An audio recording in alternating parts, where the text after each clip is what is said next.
আপনি অনেক গুরুত্বপূর্ণ বিষয়ে আলোচনা করেছেন। এটা আমি মনে করি জামাত ইসলামী মিরসরাই আসনের জন্য আমাকে তারা প্রাথমিকভাবে বাছাই করেছে, সেজন্য আমি তাদেরকে ধন্যবাদ জানাই।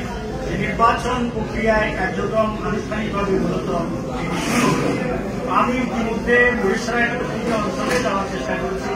দেশের আলেম ওলামা, কৃষক, সাংবাদিক, বিশেষ করে ছাত্রদের সাথে আমি মিশেছি এবং তাদের সমস্যাগুলো আমরা শুনেছি। আমি একটা আলোকিত মিরসরাই গঠন করার জন্য ইতিমধ্যে একটি টিমও দিয়েছি। আপনারা জানেন, এই আলোকিত মিরসরাই গঠন করতে হলে আমি মিরসরাইয়ের মানুষদেরকে আরো আধুনিক এবং যোগ্য হিসাবে আমি গঠন করতে চাই। সেই প্রক্রিয়াকে সামনে রেখে ইতিমধ্যে আমাদের অর্থনৈতিক অঞ্চলটাকে সামনে রেখে বেকার সমস্যার সমাধানের জন্য আমি যুবকদেরকে আত্মকর্মসংস্থানমুখী গড়ে তোলা, বিশেষ করে তাদেরকে আধুনিক জ্ঞান, ভাষা এবং আমি তো পরিষ্কার বলেছি অন্তত 3টা ভাষায় আমি তাদেরকে 4টা ভাষায় পারদর্শী করে তুলব।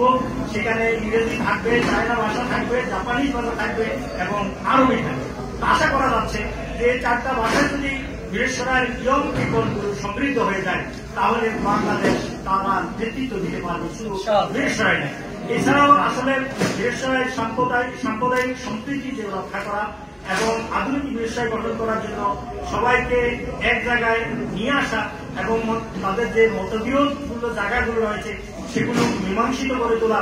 আমি বিশেষ করে তাদেরকে আইনগত সহায়তা এবং তাদের মৌলিক সমস্যা যেগুলো সে সমস্ত বিষয় কিন্তু আমি লয়ার হিসেবেও কাজ করি।